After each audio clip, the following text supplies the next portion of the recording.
Well, hello again, everyone. Welcome back to Better Living Concepts Book Club series. We are still in David Avocado Wolfe's book, The Sunfood Diet Success System. We're in lesson 31. My name is Ryan, and next to me is my wife, Janene, and we are your hosts on this journey. And David Avocado Wolfe added a chapter after his own name. That's right, yeah. The avocado. Yes. So this chapter is about the avocado specifically. It's a very short chapter, short and sweet. But like always, he gives good info in there. And so our conversation will probably be pretty short. Yeah. But let's go ahead and listen to the reading, and then we'll jump back in with a couple of comments. Unless there's something you want to talk about. No. Or you want to add? Before I should give you a chance to talk. No, that's okay. You're good? Yes, I am. All right. Thanks, love. Let's listen to the reading. Okay. Lesson 31. Avocados. Piercy Americana. Aboriginal to Mexico and Central America, the avocado tree has migrated its way into North America and has since spread throughout the world. In English, avocados have been known by over 40 different names, including alligator pear, butterfruit, butter pear, custard apple, laurel peach, midshipman's butter, shell pear, Spanish pear, subaltern's butter, testicle fruit, and vegetable marrow. In her excellent reference book, Whole Foods Companion, my friend Diane Onstad has written, the English word avocado is a corruption of the Nahuatl Mexican aguacatl, itself an Aztec shortening of Ahuacacahuatl, which means testicle tree.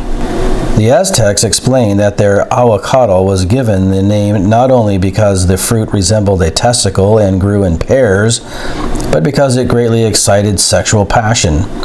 The avocado is the New World olive. It is the fatty fruit that dominates the Americas as the olive dominates the Mediterranean world. The avocado has a huge variety of tastes and flavors. Over 500 different types have been identified. Avocados very rarely ripen on the tree. They ripen on the ground, as most fatty fruits do.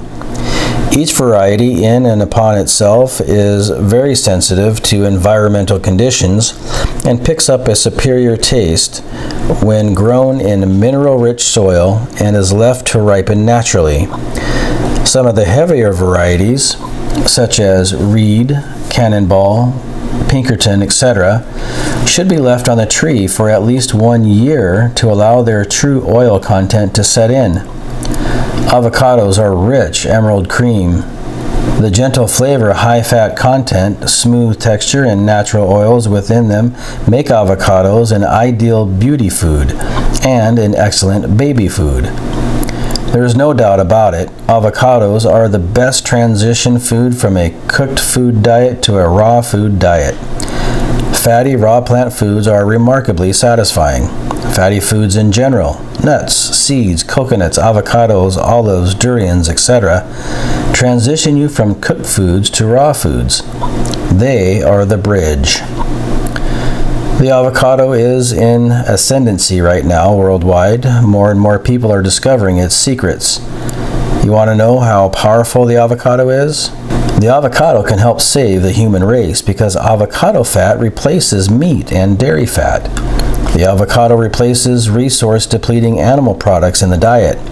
Keep in mind, at least 260 million acres, or 1.05 million square kilometers, of the United States forest have been cleared for cropland to fuel the meat-centered diet.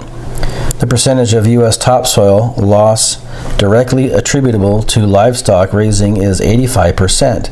More than half the water used in the U.S. is used for livestock production. 2,500 gallons of water is required to produce 1 pound of meat. Avocado trees not only provide food, they also create clean air, beautify topsoil, and provide homes for wildlife. Many raw foodists I have met have eaten one of these avocados nearly every day since they started on the program of natural nutrition. Most seem to never get tired of them. I know raw foodists who have been eating one avocado nearly every day for 5, 10, even 20 years. One day I was at the beach looking for a place to surf while eating an avocado. A gentleman walked by, looked at me, and commented, "Soul food." He was right. Avocados are soul food. They feed our essence. Sometimes rich, fatty, raw food is challenging on an individual with a compromised liver or with weak digestion. The digestive energy required to digest rich, fatty, raw food is eased when these foods are blended in smoothies, raw soups, or when eaten with green leaves. Digestive enzymes rich in lipase also assist with fat digestion. Almost every raw foodist I've ever met is an avid fan of the avocado. But some wonder whether or not they are addicted to the fruit. What they are feeling is not an addiction per se, but a manifestation of the body's desire for fat. To get off avocados, simply replace them with another fatty plant food. Soft, young coconuts make an excellent replacement. Nuts and seeds work great. Sun-ripened olives are also an ideal fatty food. Optimally, I think it is excellent to move around the fat category, eating macadamia nuts for several weeks, then olives for several months, eating some avocados, bringing in some durian, then pecans. This is how I have come to eat raw plant fats. This gives your body some variety and makes your diet easier on the digestive organs, especially the liver. Avocado. A new world treasure never found, which ripens amongst leaves on the ground. The smooth, rich taste, the Mayan fruit, the raw, wild flavor behind Pan's flute. Sexual passion and instantaneous connection, smooth, clear skin, a perfect complexion. The emerald idol and erotic oil, the polished leaves from exotic soil. Indulge your lips in fertile cream, awaken to a wonderful dream. The misty forest, the secret delight, urban fruit foragers in groves at night.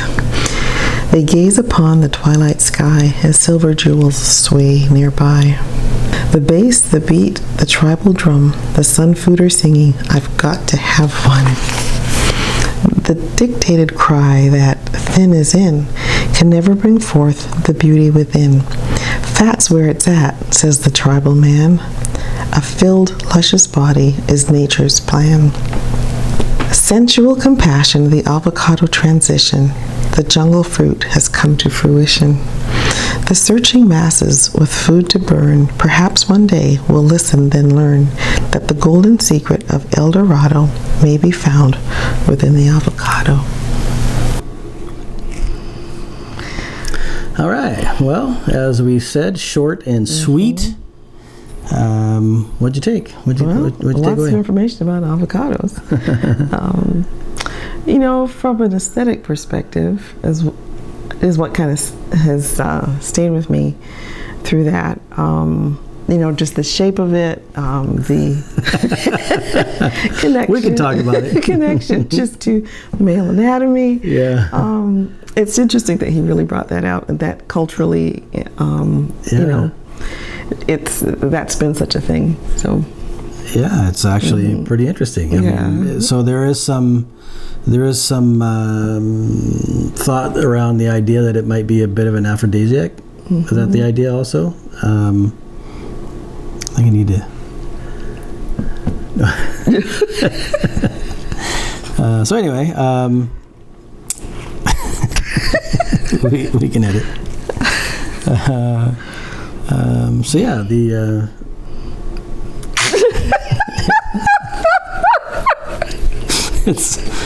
It's taken over.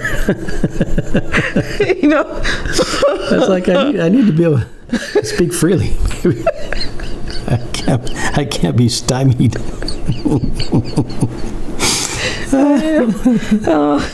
I'm thinking I do have a lot of guacamole. Yeah, you do have. You know what?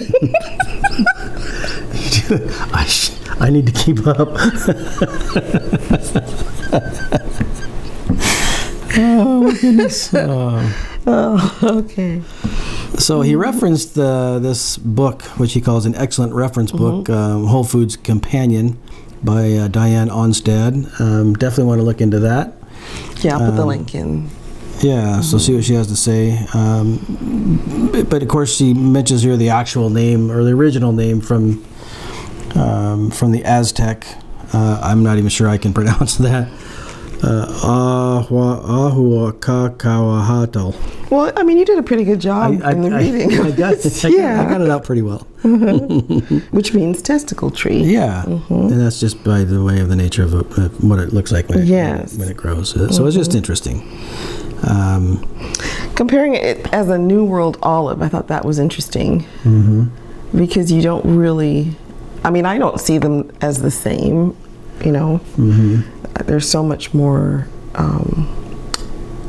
meat, to the avocado. Yeah, I think the idea is, that the olives grow in the East, in the Middle East, particularly in Mediterranean. We don't really have olives that grow over here. That's right, to that extent, but we do have the avocado. Yeah. And I'm not sure that the avocado is very prevalent over there. I'll have to look into that. I don't think so. They may have. He did say that it goes around, that it's gone around the world. So maybe the benefits of the avocado has a farmer or two or several have found over there that that there's a demand for it, and they've started cultivating. But originally it was in the Western Hemisphere, and the olive in the East. Interesting, all the different names for it. For sure. Alligator pear. I thought that was interesting. Butterfruit. A lot of butters, which makes sense just by the way of the texture. Custard apple. That's wild. These are.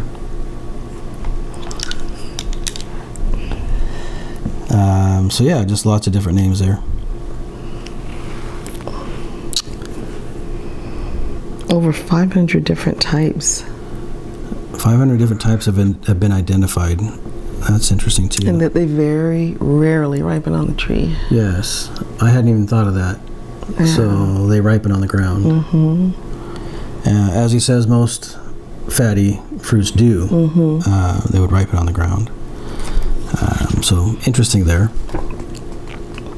And then a few brands or types that should be left on the tree for at least 1 year to allow the true oil content to set in. That was interesting. Yes. Rich emerald cream, gentle flavor. Yeah, I mean, there's something about the density of them that's kind of comforting. What's great about avocados is there's so many different ways you can use them. Yeah. Whether you are applying them to a sandwich or some sort of burger, if you will. Yeah. In a salad, I mean, you name it, smoothies. So many different ways that you can utilize an avocado and gain the nutrients. Yeah, interesting that he thinks that these are a bridge to a raw food lifestyle. Right. Yeah. He seems that he's kind of using the fatty category as itself as a bridge, but obviously the avocado would be the primary fatty fruit that would make that bridge viable. There's something about the density of meat, probably, and the fat content too, right? That makes it satisfying. So, talking about it being a bridge, and then he goes into, the cost of producing animal products for food. Right. I thought that was kind of interesting. Yeah, definitely some intriguing stats there to dig into. I mean, if somebody wanted to do a deep dive on that, which obviously he has, but just the amount of everything that is required in order to produce, a pound of meat. Yeah. Tremendous amount of resources and energy. That are required when you can get basically the same nutrients or comparable to some degree from the avocado. So avocado trees not only provide food, they also create clean air, beautify topsoil, and provide homes for wildlife. Yeah. I mean, what a difference. Yeah. Absolutely. Do you think about all the cows or pigs being raised and the trauma and what that entails, and then you think of these beautiful trees. And the fact that they offer a home for wildlife. A home for other wildlife. Yeah. You know, they in essence they kind of give back, you know, to the ecosystem in that regard. So they're integrated into the ecosystem naturally. Yeah. Whereas, you know, the meat industry is very much man-induced consummation and some destruction. Yeah. So it's just an interesting comparison of the two for sure. He says how many raw foodists have eaten 1 to 3 avocados nearly every day. That's a lot. Yeah.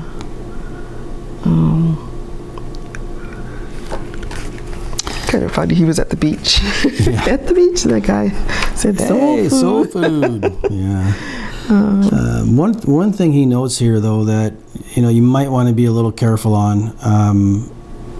Anybody with a compromised liver or weak digestion, sometimes a fatty raw food is challenging.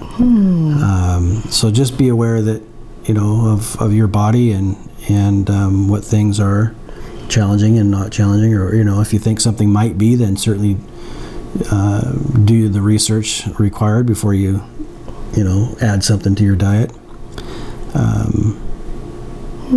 Yeah. Blended in smoothies, raw soups, or using lipase. Yeah. Well, I guess that's why he's taken on the avocado name. Well, yeah, I mean, he certainly is a huge fan and is a big promoter of, and therefore, yeah, I mean, that's become his staple, integrated into his life in more ways than one. Yeah. Yeah. Talks about eating all sorts of fats. This is how I've come to eat raw plants.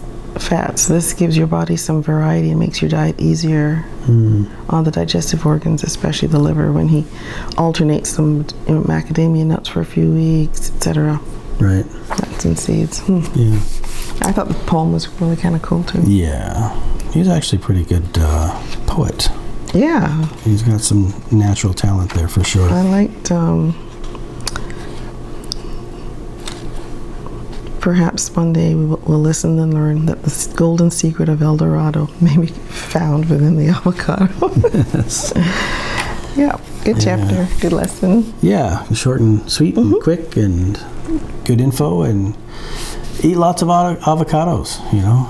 Add them to your regimen if you haven't already. Experiment with all different sorts of ways of utilizing the avocado. Yeah. I think so. Did he actually talk about the nutrients in the avocado specifically? What's in there? I don't think he does. Yeah, he doesn't go deeply into that for sure. Yeah, you know, I do have some guacamole in my salad every day. Yeah. But I wonder, it might be kind of cool to spread it on bread if I'm eating bread. Yeah. Or something like that. Use it instead of butter. Yeah. That might be interesting. Yeah. Of course, he'd probably tell us to stop eating bread. But everything in due time. Yes. Yeah. All right, well, next lesson coming up will be lesson 32, and it will be on the olive, the Mediterranean version of the fatty food. So yeah, that'll be our next adventure, and we thank you so much for joining us on this quick little trip. We'll see you next time. Bye. Here's to your health, joy, and wealth.